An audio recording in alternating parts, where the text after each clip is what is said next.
was raining hard that night, the kind of rain that made the city look blurred and unreal.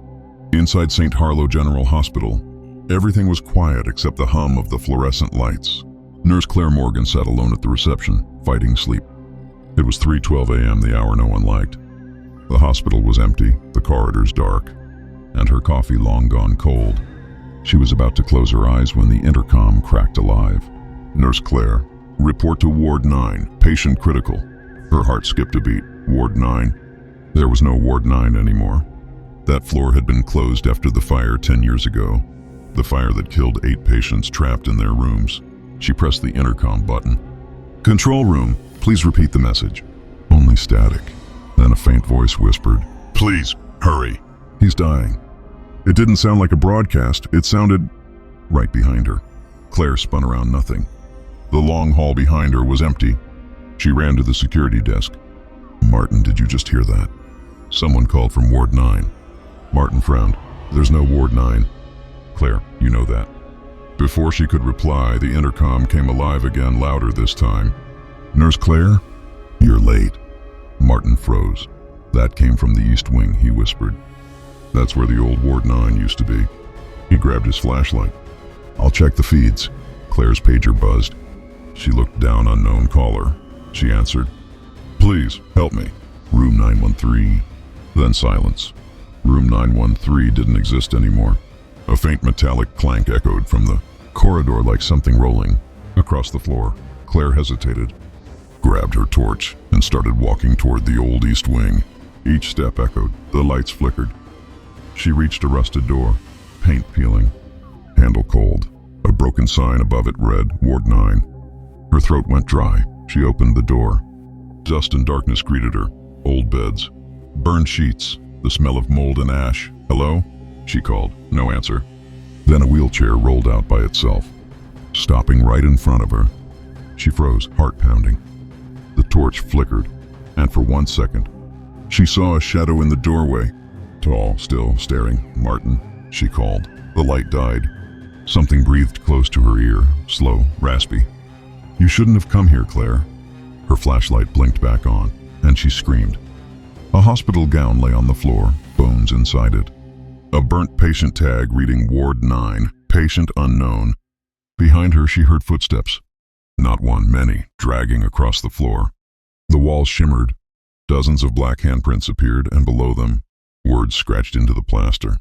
We never left. The door she entered from was gone.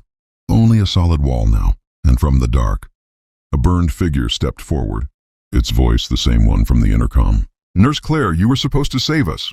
The emergency lights flickered inside what was once Ward 9. Claire's breath came out in white mist. The air had turned icy cold. She pressed herself against the wall, shaking. Her mind screamed to run. But there was no door, only darkness stretching endlessly around her. Somewhere in that dark, something moved, slow, dragging footsteps, followed by the faint sound of metal scraping across the floor. Claire swallowed hard. Martin, she shouted. Her voice echoed, but no one answered. She turned the flashlight around the room. The light catching old hospital beds, rusted IV stands, broken glass. On one of the beds, the sheets were neatly arranged. Like someone had just been lying there. Her trembling hand reached forward, pulled the sheet back, and she gasped. The bed wasn't empty. A shape lay beneath it. A patient's body covered in a burnt hospital gown. But there was no face. Just smooth, melted skin where the features should have been. And the chest was rising and falling. It was breathing. Claire stumbled back, horrified. The flashlight shook in her hand. She whispered, You're alive? The head turned slightly toward her. The voice that came out was soft, broken, like a whisper through ashes. You came back. You shouldn't have. Claire's heart pounded in her chest. Who are you? She whispered. We waited for you, Nurse Claire.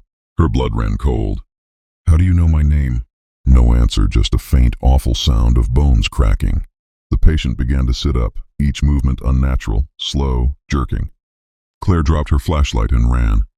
The sound of metal dragging followed her. The beds shifting, wheels screeching as if the room itself was coming alive. She burst through a narrow doorway, dripping into a corridor that wasn't supposed to exist. The walls were wet, streaked with soot. Old fluorescent lights flickered overhead, buzzing weakly. She tried her radio. "Control, this is Nurse Morgan. I need help. I'm in..." Static, then a whisper. "You're still in Ward 9. Her hand went cold. She looked up and then froze. Down the hall, a figure stood under the flickering light. It was wearing a hospital gown, its head tilted to one side, body shaking as if something inside was trying to get out. Claire took a step back, whispering, "Please, don't come closer." The figure twitched, then suddenly began to move. Not walking, but jerking forward like a puppet pulled by invisible strings. Every light in the corridor burst one by one as it came closer. She turned and ran, her shoes splashing through puddles of leaking water, heart thundering in her chest. She pushed through another door and found herself in the morgue. Rows of cold drawers lined the walls. A single bulb swung from the ceiling, creaking. Her breathing echoed in the silence. She grabbed the phone on the wall. Deadline. Behind her, something metallic slid open. One of the drawers. She turned slowly. A pale hand was reaching out, its fingers long and twisted, nails black as soot. The body inside sat up slowly, and when the head lifted, she saw the melted skin again, the same faceless horror from before. It whispered, "They said you left us to burn." Claire's mind reeled. "No, that wasn't me." "That fire was before I even worked here." The faceless patient tilted its head. "We remember your voice.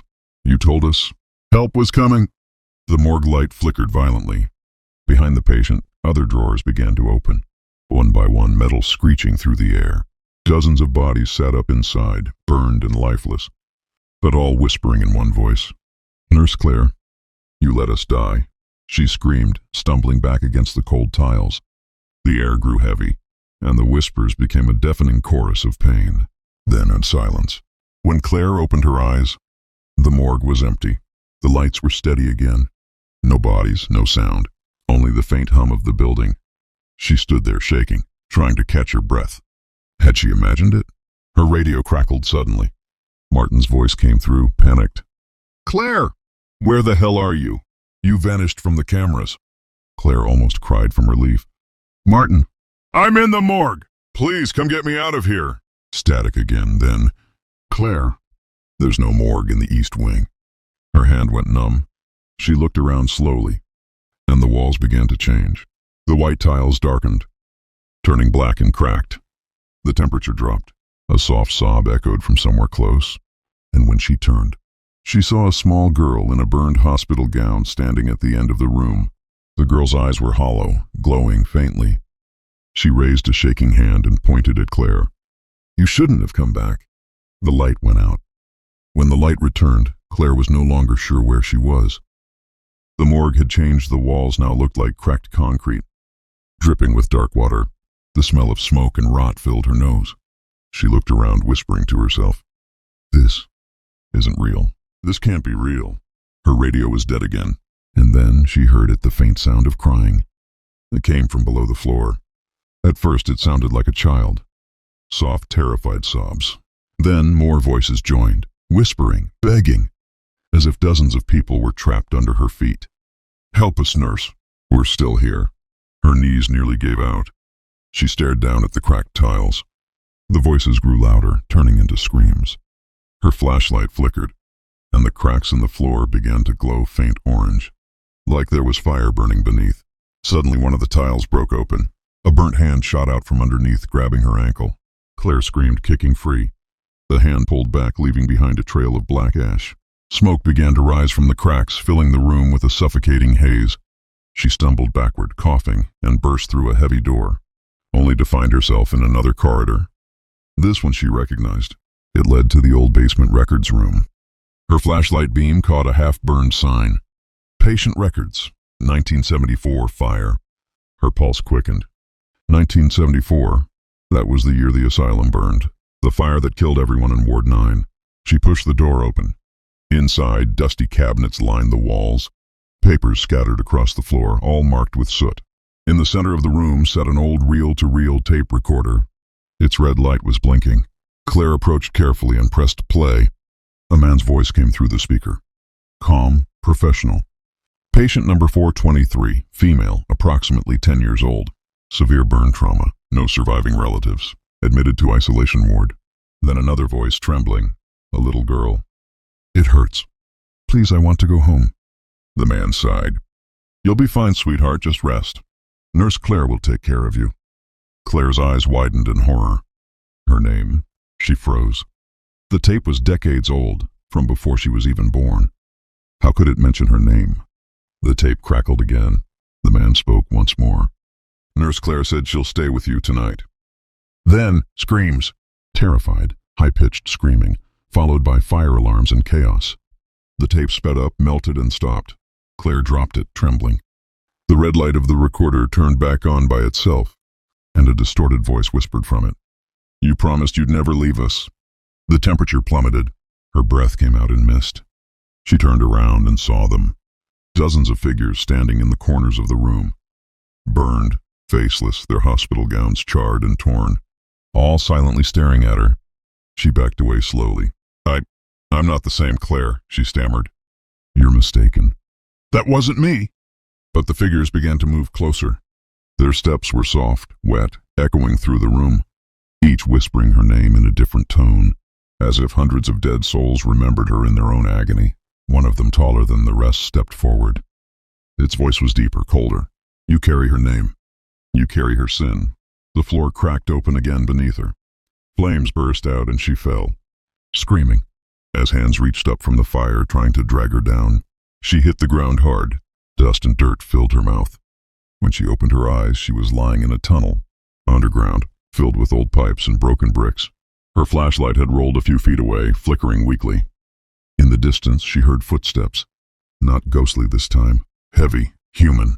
A man's voice echoed, rough and low. So, you finally came back. She turned the flashlight toward the sound, and saw a man in a maintenance uniform, his face half-burned, eyes hollow. He smiled faintly. We've been waiting for you, Nurse Claire. The tunnel was cold, damp, and endless. Claire slowly got up, her heart still hammering. The man with the half-burned face stood only a few feet away, his eyes reflecting the weak glow of her flashlight. She stammered, Who are you? How do you know my name? He chuckled, a dry, cracking sound. You really don't remember, do you? She frowned. Remember what? The man limped closer, dragging his left foot. His badge was still pinned to his burnt shirt. H. Doyle, maintenance supervisor. I was here, he said. The night the fire started. The night you left us to burn. Claire's throat tightened. That's impossible. I wasn't even born then.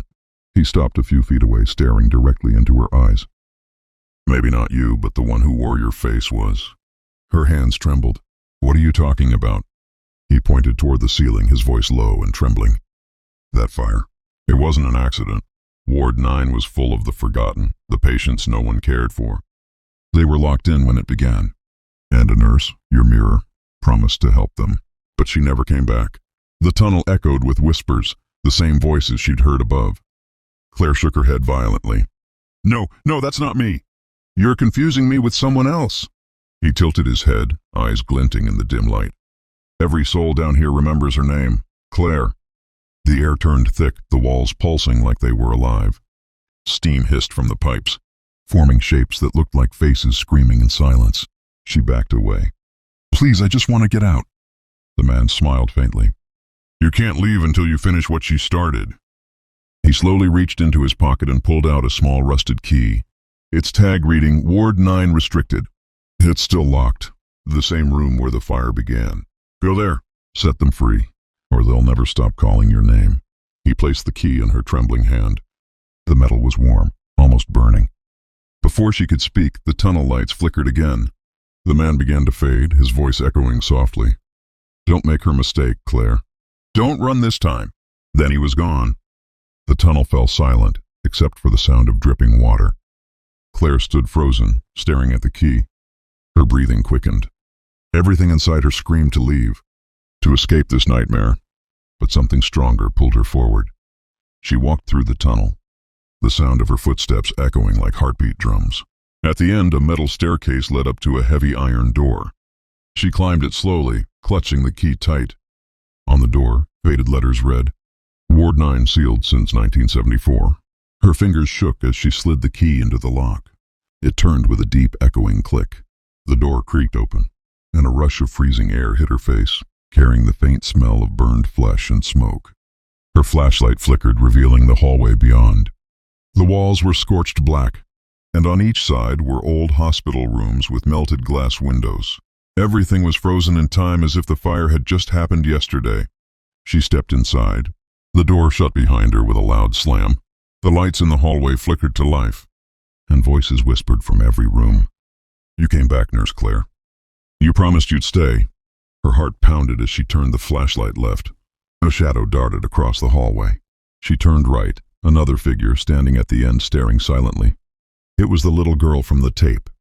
Half her face burned, half still human. Her eyes glowed faintly. "We've been waiting for you," she whispered. "All of us." Claire's flashlight flickered, then went out. The last thing she saw was the little girl smiling in the dark. The corridor of Ward 9 seemed endless, a blackened maze of ash, smoke, and memories that refused to die. Claire's footsteps echoed softly, the sound swallowed by the whispers that followed her like shadows. "You came back for us. She's here." She finally came back. Each voice carried pain and something else. Expectation. Her flashlight trembled in her hand, flickering every few seconds. Walls were burned beyond recognition, but faint outlines of handprints still covered them, as if people had tried to claw their way out. At the end of the hall stood a single door. It was newer than the rest, painted black with a single word scratched into the surface. "Repent." Her heart pounded. The key burned in her palm again, glowing faintly red. She took a shaky breath and whispered, "Whatever this is, it ends now." The key slid in easily, but as she turned it, the door groaned like a living thing. Inside was a wide wardroom. Beds lined the walls, each covered with white sheets stained with soot. The smell of smoke and iron hung thick in the air. And then she saw them. Dozens of burned figures, half transparent, standing in silence, faces twisted in pain and sorrow. Their eyes glowed faintly orange like dying embers. In the center stood the burned man she'd seen before. Now his figure was clearer, less like a ghost, more like a person caught between life and death. "You did come back," he said softly. "But it's too late to save us." Claire stepped closer, her voice trembling. "I didn't start that fire." "I swear I didn't." He nodded. "No, but your soul carries hers. The nurse who abandoned us. She never left. She was cursed, to return again and again, until she finally faced what she'd done." The ghosts began to whisper louder, their voices overlapping like a storm. "She left us. She watched us burn. She promised to help." Claire dropped to her knees, covering her ears. "Please, I'm not her." The burned man reached out his hand, placing it gently on her shoulder. His skin sizzled, but she didn't pull away. "Then prove it." The torches along the walls burst into flames. The ghosts screamed, their bodies writhing like smoke caught in a hurricane. "Save them," he whispered. "End it." The ground began to shake. The air filled with the crackle of fire. The same inferno that had consumed Ward 9 was alive again. But this time it wanted her. Claire stumbled back, coughing through the smoke. The ghosts were burning again, reliving their agony, their screams echoing through the room. Through the chaos, she saw a red emergency lever near the wall, covered in ash. A faded sign above it read, "Gas main, manual shutoff." She sprinted toward it, flames licking at her clothes. The burned man shouted, "Turn it off!" And what she began. Claire grabbed the lever with both hands and pulled. It didn't budge. She screamed, tears streaming down her face, and pulled harder. Finally it snapped. A deafening hiss filled the room as fire roared brighter than ever. The ghost screamed one last time, then went silent. And in the center of the fire, the burned man smiled. "You did it, Claire. You kept your promise." The fire consumed everything. The walls, the beds, the ceiling, and her. Then, nothing. Hours later, firefighters arrived at the ruins of the hospital. They found no living soul, only a burned corridor and an old melted key lying in the ashes. But on the hospital gate, someone had written with soot, "They are free." Epilogue. A week later, a new caretaker arrived to inspect the site. He found a photo frame half buried under debris. Inside was an old picture. A nurse standing with patients in Ward 9. The nurse's name tag read, "Claire." The caretaker frowned. Strange. That ward burned down 50 years ago. He turned to leave, and behind him a faint whisper echoed through the hall. "Promise you'll stay." The camera pans out. The burned windows of Ward 9 flicker with light one last time, then fade into darkness.